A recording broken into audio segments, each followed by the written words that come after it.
Hey BookTube, this is Friday Reads.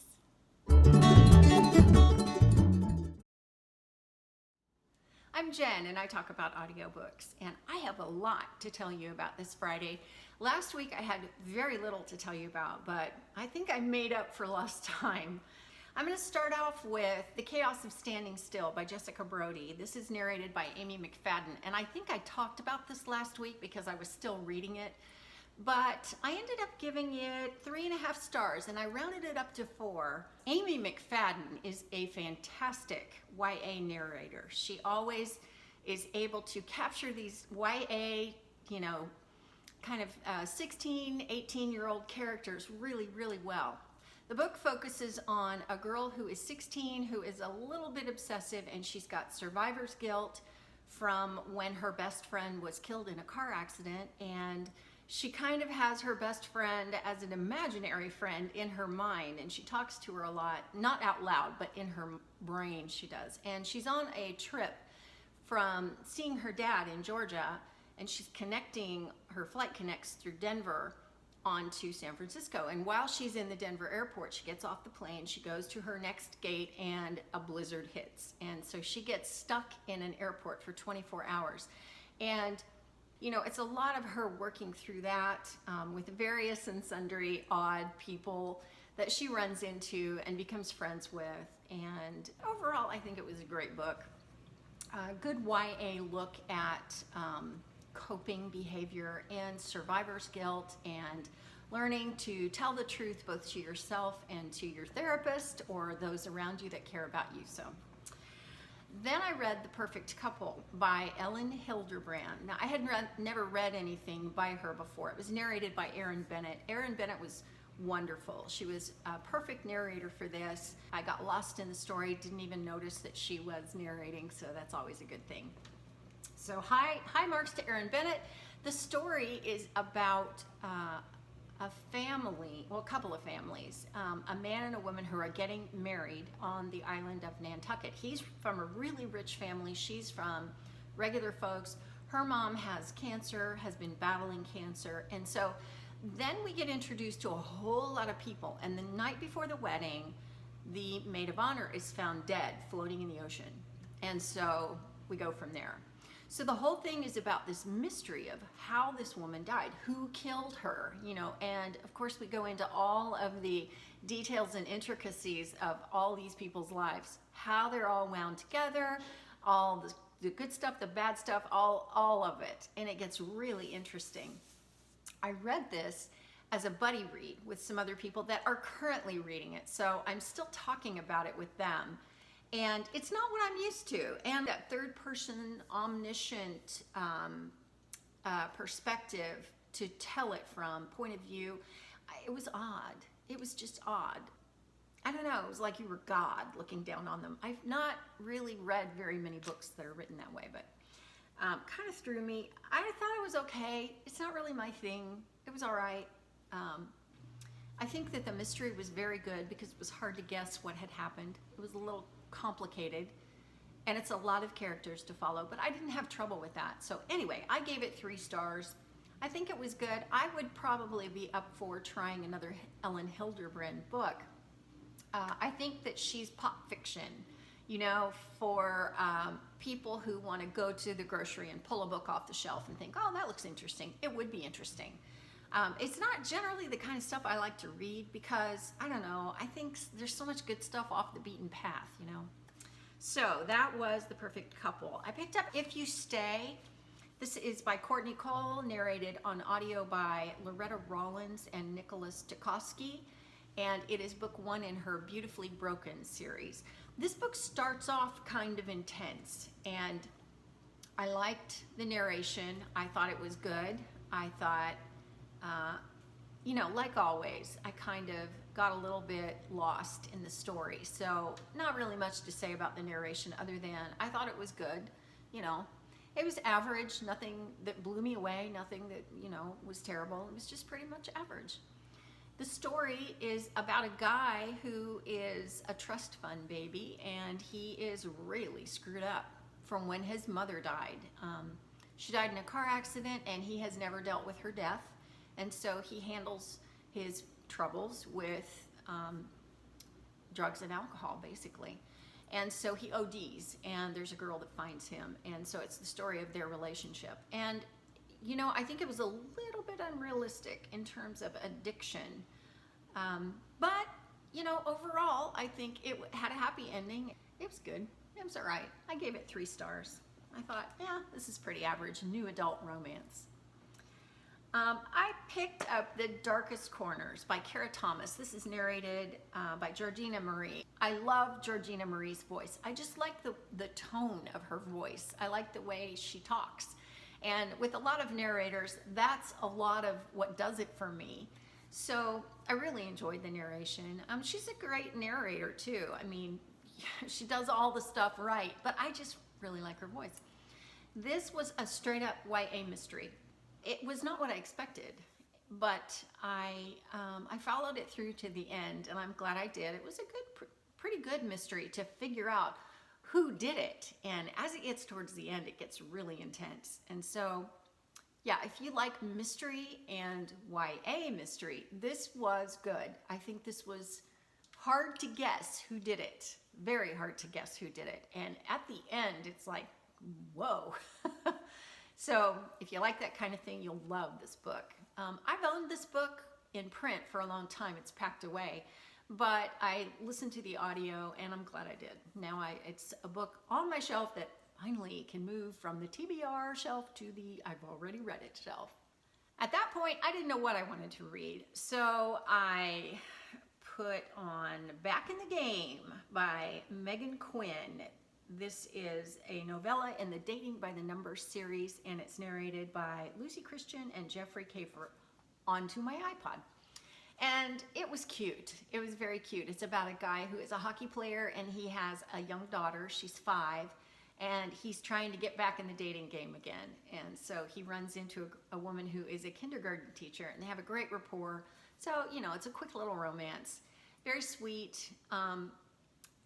They thought the other one was clever and intelligent and funny, and I didn't quite think that, I didn't share their opinions. But I was not the one falling in love, so it was these 2 characters. It was fine. It was quick. It was just a 2.5-hour listen, and faster than that for me because I listened at 1.5 speed. So I ended up giving it 3 stars. I think it's kind of a cute story. And then one of you told me that I should read Ginny Moon by Benjamin Ludwig. That is narrated on audio by Em Eldridge.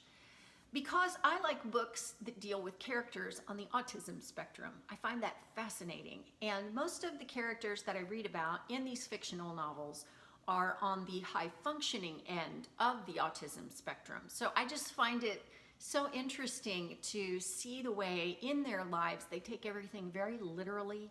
I know that's probably not always the case, but it is frequently the case. And I just love reading about those kind of characters. So I picked up Ginny Moon.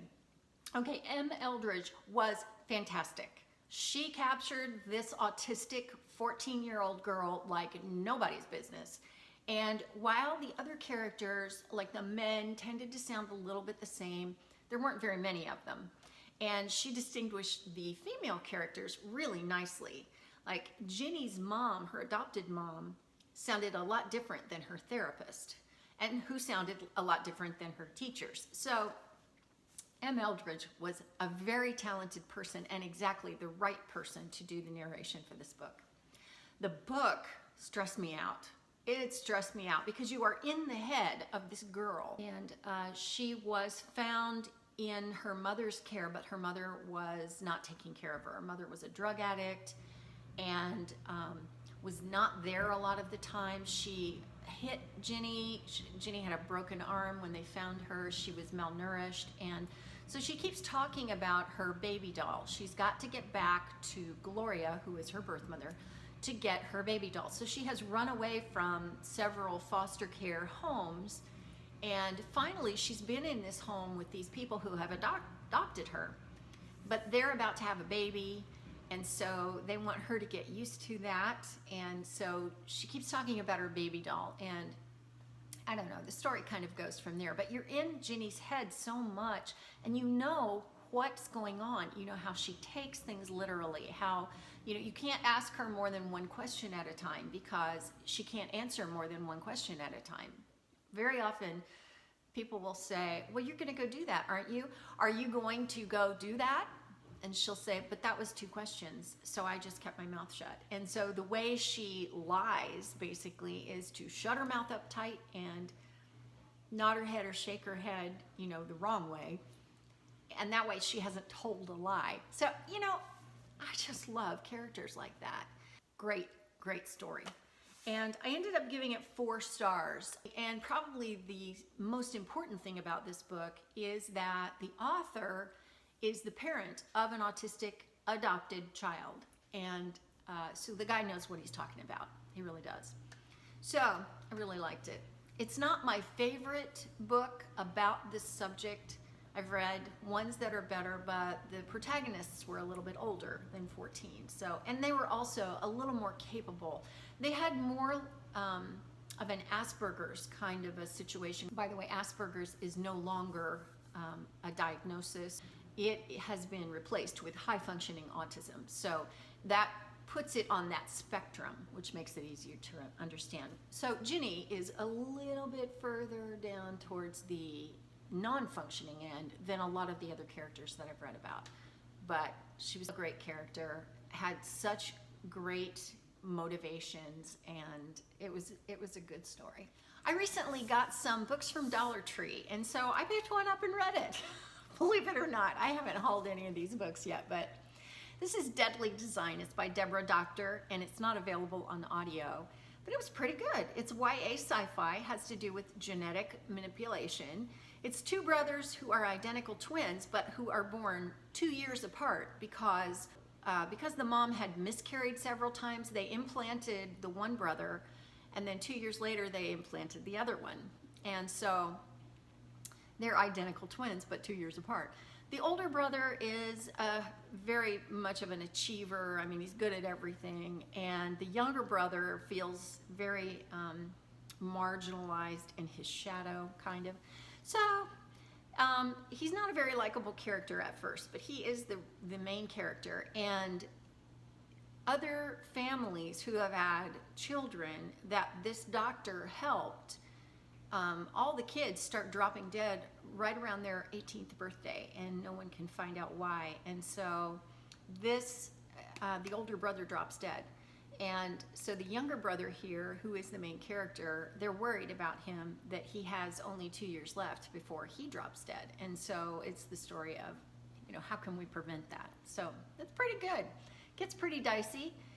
It's a whole lot of, you know, sleuthing by a 16-year-old, which I kind of always have my doubts about. It's like, it's not very realistic, but at the same time, who cares? It's fiction, so that's fine. I ended up giving it 4 stars. I thought it was pretty good. So that was last week. And currently, I'm reading a bunch of stuff, because I'm trying to get through some of my print books that I can get my hands on that aren't in storage. I have You're the One That I Want by Jorjeana Fletcher. This I don't think is on audio. I can't remember. But Lisa from Books and Smiles gave me this a while ago. She said, "Oh, you'll like this. It's just women's fiction. You know, it's romance." So I'm going to pick it up probably and start it tonight, just because it's nice to have a print book to listen to when I'm getting ready to go to bed. Kind of lets me wind down. And then on audio, I am listening to Lifelike by Jay Kristoff. It's the first book in his Lifelike trilogy. It's narrated by Erin Spencer, and I love it. I love it. It's YA, kind of sci-fi / fantasy, set in the future. It's mostly androids, mechanical, you know, people that are, I don't know, robots, lots of robots. And it has Jay Kristoff's kind of signature style of writing, and I love that. He was the one that wrote the Illuminae series with Amy Kaufman. He's Australian. And, you know, you should follow him on Instagram because he's really entertaining on it. I need to give Magpie Murders a listen. That's by Anthony Horowitz, narrated by Samantha Bond and Alan Corduner. And I need to do that because there's a live show coming up with the Deadly Divas, and we are going to talk about the Book of Em and then Magpie Murders, which is a mystery. So I got to give it a try. It's not really my thing, and they've said you don't have to listen to that since it's not your thing, but I think, well, I'll give it a try. So it's on Hoopla, so I just need to, turn it on. The Theory of Second Best is book 2 in the Cake series by Jay Bengtsson, and it's narrated by Andi Arndt and Zachary Weber. I love these two narrators, and it has to do with the brother of the main character from the first book. And I liked it. Something I read recently about Jay Bengtsson is that she was a professional stay-home mom for 20 years. And I think, that's what I did. For more like 25 years for me, though, because of the ages of my children. But, I always have a great respect for anybody that did that. And then she turned around and read a badly written book and thought, well, I can do better than that. So she wrote this series. I think that's pretty cool because it's a pretty good series. So I'm listening to that. The Summer of Impossible Things by Rowan Coleman was the thing that I wanted to pick up next, but I hadn't gotten my hands on it yet. So I have my hands on it now, so I'm going to start that probably at the same time that I'm listening to these other things. And then, of course, You're the One That I Want. So that's a lot to have going on all at the same time. I'm kind of a one book kind of a person in terms of, one audio, one print, maybe one ebook. But, sometimes I kind of spread it out, don't I? I don't know. So anyway, if you've read any of these books that I've talked about, then of course I always want to hear your thoughts. And so have a great weekend. It's kind of rainy here, but that's okay. The sun always comes out because I live in the Sunshine State, which is pretty great. So yeah, have a great weekend. And that's it for now for me. I will see you next time. Thanks for watching.